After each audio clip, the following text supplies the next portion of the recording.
Vamos a revisar ahora qué está sucediendo en la frontera norte de nuestro país cuando falta menos de una semana para que venza la aplicación del título 42, lo cual implicaría que Estados Unidos deje de expulsar de forma inmediata a miles de migrantes. Ya, pues, digamos, este anuncio ha provocado pues un mayor interés de los migrantes en acercarse a la frontera norte de México para tratar de pasar a Estados Unidos, y esto ha también derivado en que Estados Unidos refuerce los límites con México con 1,500 militares. Me acompaña por la línea telefónica José María Ramos, investigador del Colegio de la Frontera Norte. ¿Qué tal, José María? Gracias por estar con nosotros. Encantado, Pascal, estar contigo y con tu audiencia. Buen día. ¿Qué implica el anuncio del fin del título 42, si es que finalmente se concreta para las ciudades de la frontera norte de México? Mira, Pascal, pues básicamente lo que implica es que va a seguir funcionando el título 8. De hecho, el título 8 forma parte de la Ley de Inmigración de Estados Unidos. Uh-huh.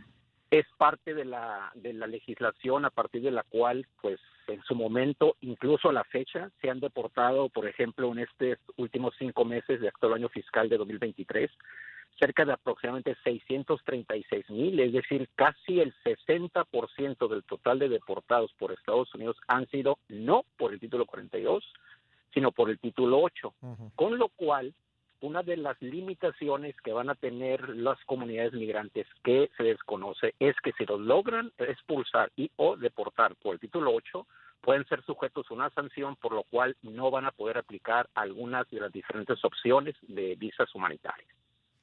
Ya, entonces, esa expectativa de que van a permitir el paso de cualquiera por la frontera no está muy bien fundada. No está bien fundada, solamente para aquellas personas que atiendan los requisitos establecidos a partir del 5 de enero de este año, en el cual se establecieron las visas humanitarias particularmente para 4 países, que son Venezuela, Cuba, Nicaragua, Haití. El día de antier, ya ves que estuvo por aquí Elizabeth Sherwood, de Sí. la encargada de Asuntos de Seguridad Nacional, se estableció una alternativa de cerca de 100,000 visas humanitarias para los países del Triángulo Norte, que son básicamente El Salvador, Guatemala y Honduras, para que en el caso de que ellos cruzaran o que tuvieran familiares, sobre todo menores no acompañados, pudieran aplicar a una de esas visas que son recientes, son visas también humanitarias, pero asociadas al tema de reunificación familiar.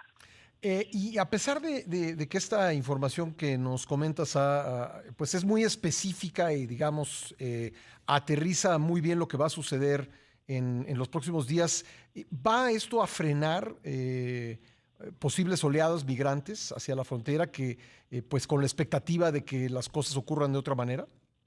No, claro, de hecho la expectativa, Pascal, es que, y lo ha planteado CBP, Aduanas y Protección Fronterizo, ellos están esperando cerca de aproximadamente por día entre 8,000 a 10,000 migrantes que estarán cruzando por las diferentes partes de la frontera. Uh-huh. Y aquí, Pascal, quienes han tenido el liderazgo han sido, para bien o para mal, los traficantes de personas. Sí. Ellos manejan su propia agenda, manejan sus propias redes, manipulan a las comunidades migrantes.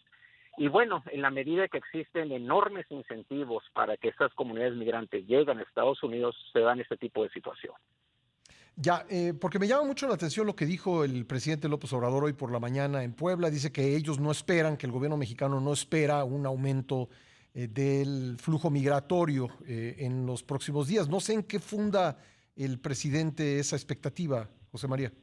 Lo que sucede es que, mira, en la práctica ha habido un efecto interesante que casi no se ha visibilizado. A A ver. raíz del tema de la nueva decisión del 5 de enero del presidente Biden Uh-huh. de tratar de atender con visas humanitarias cerca de 30,000 visas por mes, en este caso para las comunidades de estos 4 países, Cuba, Nicaragua, Venezuela y Haití, se ha regularizado. De hecho, los últimos 3 datos que se tienen por parte de CBP, de aduanas fronterizas, van en el sentido de una reducción del cerca del 60%. En otras Uh-huh. palabras, Uh-huh. estos grupos, aunado a estos, que pensaría, a estas comunidades de los países del Triángulo Norte, estarían buscando vías de regularización Uh-huh. para no llegar de manera intempestiva a la frontera como lo están haciendo pues las personas que en este caso estarían varadas con esa manipulación que han generado los migrantes, los traficantes. Entonces, digamos que esta posibilidad beneficia a las personas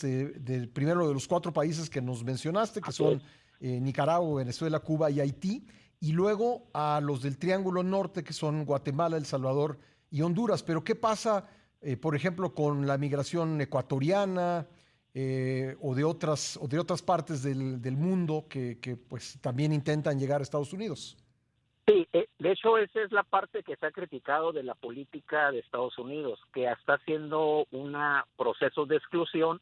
Estas comunidades entrarían en la medida en que existen las suficientes evidencias de que están tratando de emigrar a Estados Unidos por razones de violencia, Ujú, por razones de inseguridad. ujú, Entonces, en un momento determinado se podrían amparar bajo el título 8, pero ujú, para lo cual, Pascal, se tendrían que llegar al puerto fronterizo, hacer la solicitud, la nueva por vía electrónica, y ahí es donde pues el papel de los actores no gubernamentales, la parte gubernamental es muy importante, porque hay bastante desinformación, Pascal, en ese sentido. Yo creo que es un reto muy importante fortalecer esta parte, porque de lo contrario, pues el papel lo van a tener los traficantes de personas, con todo ujú, lo que ello implica, ¿no? En ujú. términos de trata, discriminación, violencia, etcétera.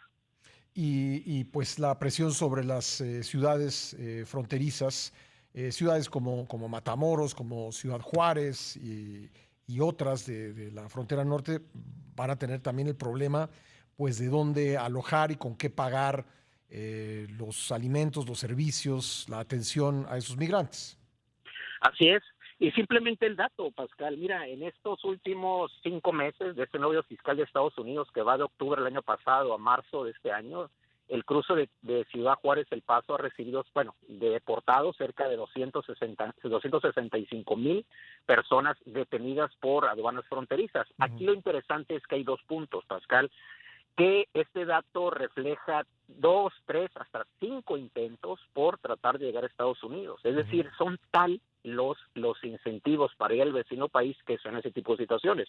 Ahora bien, lo que estamos viendo es que, a excepción del caso de Ciudad Juárez, que es el que tiene, digamos, la mayor problemática, cerca del 30% de este total de 1,055,000 personas detenidas por CBP en los últimos 5 meses, ujú, eso nos está reflejando lo que estás comentando, es decir, cómo se genera una política a nivel local, regional, transfronteriza para atender este tipo de dinámicas que en principio sí afectaron, están afectando y pueden afectar más. Lo que ujú. sucede es que, vaya, ahorita, por ejemplo, en Tijuana estarían como aproximadamente unos 6,000, 7,000 dispersos a lo largo de la ciudad o con expectativa de cruzar hacia el vecino país. Y claro, la problemática se tendría en el caso de Ciudad Juárez por las razones vertidas.